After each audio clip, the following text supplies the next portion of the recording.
Oi, pessoal, tudo bom? É uma satisfação estar aqui com vocês e hoje eu vou falar um pouquinho.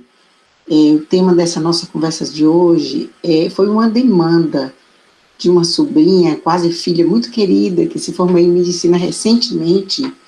Então, o título dessa nossa apresentação é Economia para Médicos e Outros Não Economistas. Eu sou a professora Eveline Barbosa Silva Carvalho, sou professora do curso de Ciências Econômicas da Universidade Federal do Ceará e vou falar um pouco para quem não tem nenhuma familiaridade com o que é economia e que fica meio perdido quando começa a receber dinheiro e não sabe como investir, o que fazer com ele. Essa apresentação, então, eu dedico a esses novos médicos da família, a Rosane, que me pediu essa apresentação, ao Matheus, a Jéssica, minha filhota, o Gabriel, meu sobrinho, e a Isabel, minha outra filhota também. Então, eu agradeço também as contribuições de um novo médico, mas que também é economista, que é o meu filho Breno. Então, vamos começar. Eu vou falar sobre o que é economia, assim, em termos bem gerais, como surgiram os bancos, o que é taxa Selic, o que é Tesouro Direto, CDI, LCI, CDB, debêntures, e falar um pouco sobre rendimentos, investimentos, mas não de forma tão atualizada como saem vídeos quase diariamente no YouTube, que vocês podem acessar. Na verdade, a minha ideia aqui é dar alguns fundamentos, bem rapidamente. Por exemplo, o que é economia? Economia é definido, não é assim de forma bem tradicional, como a ciência que estuda a alocação dos recursos escassos, dos recursos finitos, porque todos os recursos são finitos, assim como o nosso tempo, assim como o que existe na natureza, assim como o que existe de disponível e o que podemos comprar ou obter. Então, a economia é essencialmente um estudo de escolhas, exatamente porque para você saber o que você vai utilizar, já que os recursos não são ilimitados, o que existe disponível não é ilimitado, ou seja, é escasso, você sempre está diante de um dilema. Então, a gente pode dizer rapidamente que a economia estuda escolhas, certo? É uma ciência social aplicada e aplicada a muitas áreas, certo? Inclusive a economia da saúde. Então, na verdade, as pessoas que não conhecem bem a economia têm uma ideia, pensam que a economia é só investimento, mercado de ações, a parte de finanças. Na verdade, a economia é bem mais ampla do que isso, certo?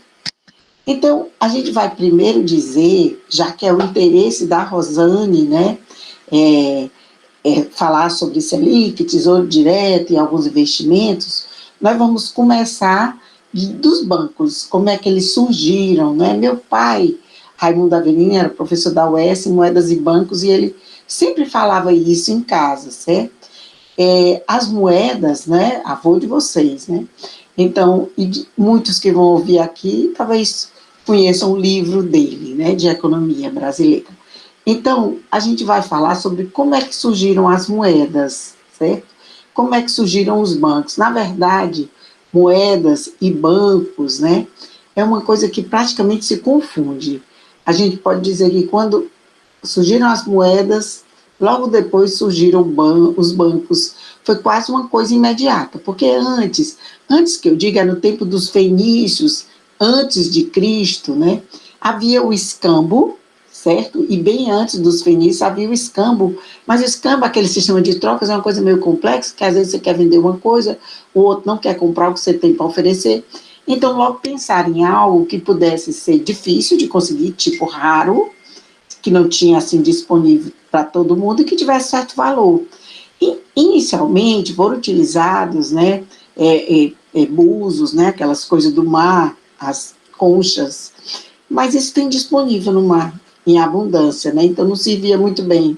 Pensar em pedras e várias outras coisas, e no final ficou definido alguns metais que podiam ser facilmente derretidos e transformados em moedas, E a ideia era só porque não era preciso fazer aquele escambo, porque quando você queria vender uma coisa e o outro não queria, se você tivesse algo que tivesse um valor embutido nele, aí você podia pegar aquele valor, que era a moeda, e comprar qualquer coisa. Então, durante a Idade Média, né, nas feiras da Idade Média, certo? Então, a Idade Média é aquele período, né, que veio desde a queda do Império Romano até a tomada de Constantinopla. Então, nessas feiras, né, eram muito comuns as pessoas irem fazer compras e levar muitas moedas, moedas de ouro, e eles eram muito frequentemente saqueadas, essas caravanas que vinham para comprar nessas feiras, né? Então foi criado na Idade Média ainda, em 1406, foi criado o primeiro banco, que foi em Gênova, certo? E, na verdade, esse banco era para ficar como um depositário, certo? Ficava em custódia no banco, essas moedas, e os donos de bancos, que inicialmente alguns eram os próprios ourives, né? Eles davam um papel, e aquele papel representava aquele valor em dinheiro que estava depositado. Eram pessoas de alta, assim, bem conceituadas e que eram consideradas confiáveis, né?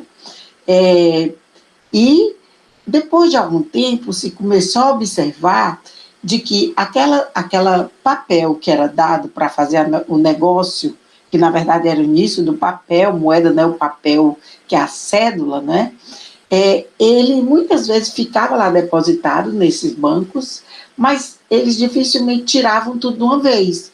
Às vezes as pessoas donas, né, não iam resgatar as moedas, então ficavam muitas moedas estocadas. Então foi que se teve a ideia, né, da verdadeira criação de banco, porque com essas moedas que não eram retiradas ao mesmo tempo, eles descobriram, os banqueiros, que era possível, então, fazer empréstimo utilizando aquelas moedas que estavam depositadas, certo? Isso foi o início, bem do início, certo? Então, agora nós vamos falar de taxa Selic, né? Essa história dos bancos é muito bonita, depois evoluiu até para emprestar o que não tem em caixa, mas, enfim, a história dos bancos é uma linda história, e eu queria só para dizer como foi que tudo começou, né? Por que é que existem bancos, enfim. Então, nós vamos partir agora para a pergunta número 1, que a minha sobrinha Rosane fez. O que é taxa Selic? Porque quem está com dinheirinho, que ganha nos seus plantões, quer saber o que é que faz, o que é que tem a ver essa taxa Selic. Essa taxa tão falada, né, que vocês ouvem no jornal, a taxa Selic é uma sigla para Sistema Especial de Liquidação e de Custódia, certo? Custódia, lembrando que eu falei agora. Hoje essa taxa, hoje no dia de hoje, né, 25 de setembro, essa taxa está em 6,25%. Ela passou a esse patamar no último dia 22, agora de setembro de 2021, e ela começou em janeiro a 2%, certo? Nesse governo foi uma das taxas mais baixas, Selic. Então, essa taxa Selic é considerada a taxa básica de juros da economia. E é considerado também um instrumento para controlar a inflação. E nós vamos já entender por quê. Então, se nós estamos tendo um momento de inflação, que a gente está quase 10%, né? Isso significa que a taxa básica de juros, a meta dela não pode ficar mais tão baixa, porque senão a tendência é a inflação aumentar. Então, já que ela funciona como um instrumento para controlar a inflação, já que está havendo inflação, a tendência ela é subir a um patamar maior até que essa inflação esteja mais ou menos controlada, ok?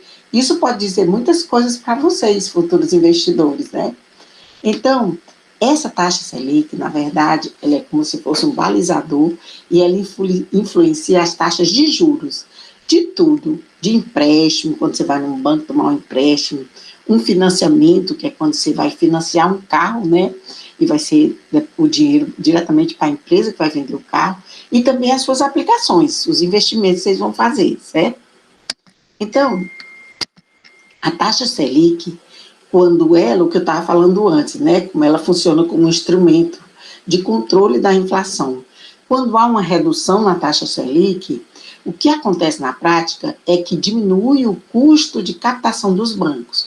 O que é esse custo de captação dos bancos? Os bancos, eles precisam de que as pessoas vão lá e depositem, como naquele tempo antigamente. Então, o que fazer para atrair, né? Quando a taxa Selic, essa taxa básica de juros, está mais baixa, os bancos conseguem, né, atrair pessoas, né, investidores a uma taxa mais baixa, certo? Porque essa taxa Selic, que é a taxa básica, né, balizadora, ela está mais baixa. E então, por causa disso, os bancos também tendem a emprestar para as pessoas que demandam recursos, né, a juros mais baixos. Isso faz com que seja estimulado o consumo, você consiga consumir mais a prazo, né? Comprar mais roupas, alimento e tudo, e isso favorece o aumento da inflação. Se bem que a inflação é uma coisa bem complexa, né? Que pode ter vários fatores, mas é um dos fatores, certo? Uma elevação, por outro lado, né? Uma elevação na taxa Selic, nessa taxa, ela aumenta os juros cobrados, certo? Em financiamentos, empréstimos e cartões de crédito. Então, fica mais caro, né, os financiamentos. Lógico, né, aumento da taxa Selic agora para 6,25 significa que vai ficar mais caro cartão de crédito, de empréstimo, financiamento. Isso desestimula o consumo e faz com que a inflação caia. Então, o que o governo fez é uma tentativa de reduzir a inflação nesse momento, certo? Então, quem é que mexe nessa taxa Selic, certo? É o Comitê de Política Monetária, é o Copom, certo? Vocês devem ouvir no jornal. Ele é que define a meta da taxa Selic. A taxa Selic seria adequada para o país naquele momento, certo? E o Banco Central, certo? Ele cuida para que essa taxa, a taxa média de juros das operações de empréstimo dos bancos, fique dentro da média dessa meta, fique dentro dessa meta que foi definida da taxa Selic.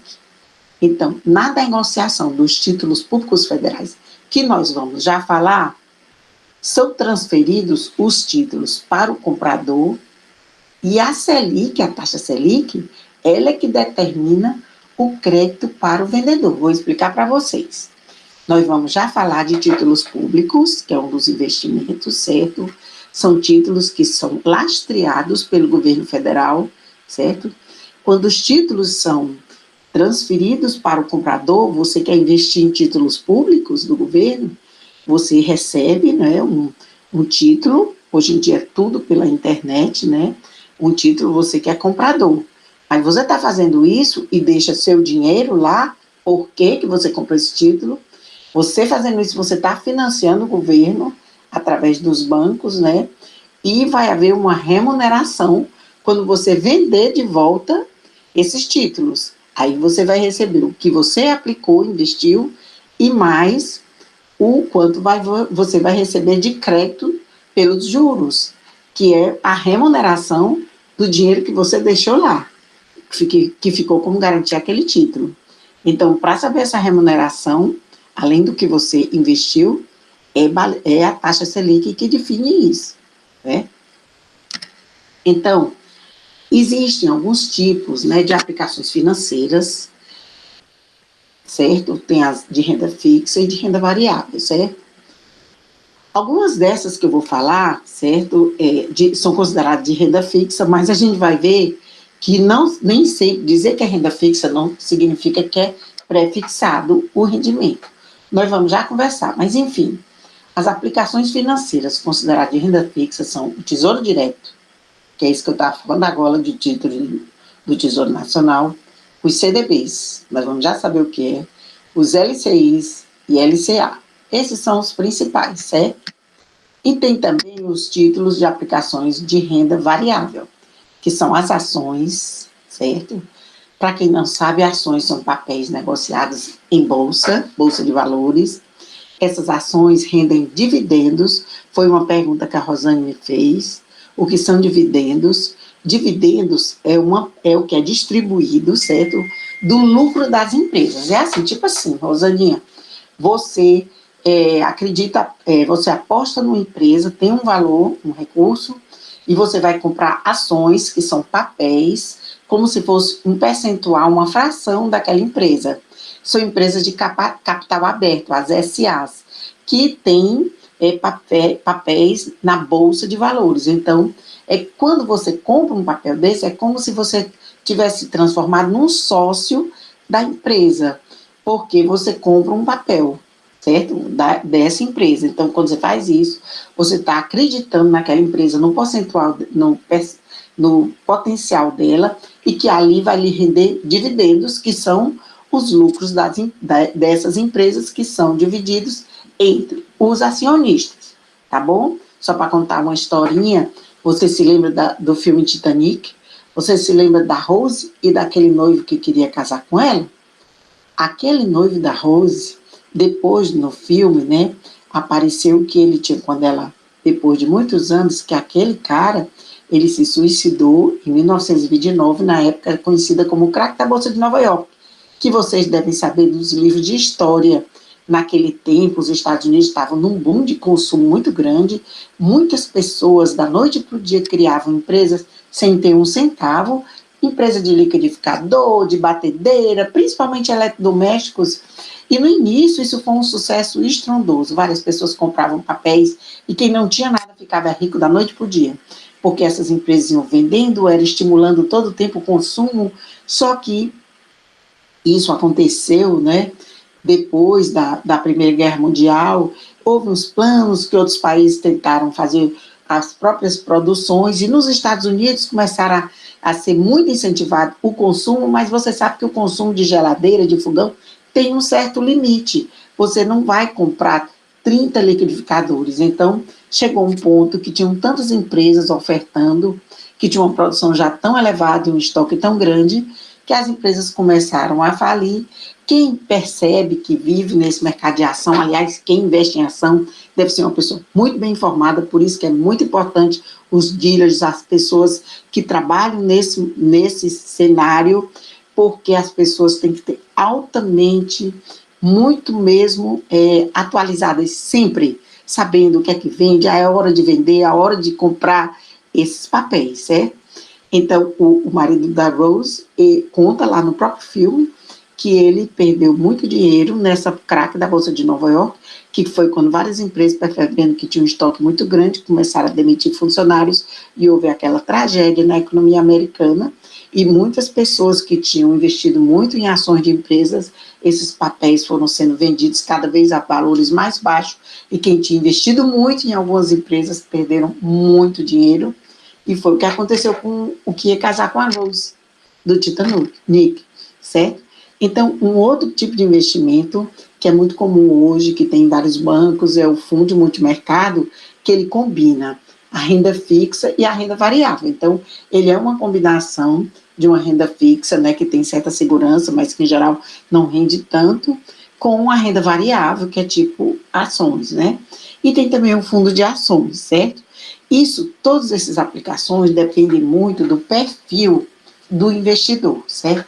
Em geral, as pessoas têm, assim, um comportamento diferenciado. Tem pessoas que são mais, assim, conservadoras, que preferem deixar numa renda fixa, num investimento de renda fixa. E poupança, hoje em dia, não é considerado uma coisa muito justificável, porque poupança está rendendo muito menos que a inflação, hoje em dia, mas é ainda considerado básico para a economia. Pessoas que ganham valores menores, em geral, usam a poupança, né? Mas existem aquelas pessoas que gostam de arriscar, que elas gostam de investir e se sentem bem com isso. Em geral, é um número menor, percentual menor de pessoas, certo? Vamos continuar depois falando sobre os investimentos. Até já!